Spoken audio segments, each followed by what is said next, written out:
It is Chika. Donnie, inaming nadudurog pag nag-aaway sila ni Belle.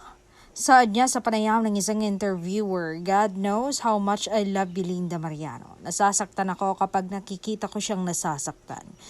Gusto ko siyang protektahan sa lahat ng bagay na nagpapabigat sa loob niya. Gusto kong awayin lahat ng dahilan kung bakit siya nasasaktan. And alam nyo, kahit nagkakatampuhan kami minsan, tandaan niya ito, tinalikuran man siya ng lahat, asahan niyang laging nasa likod niya ako at hinding-hindi siya bibitawan.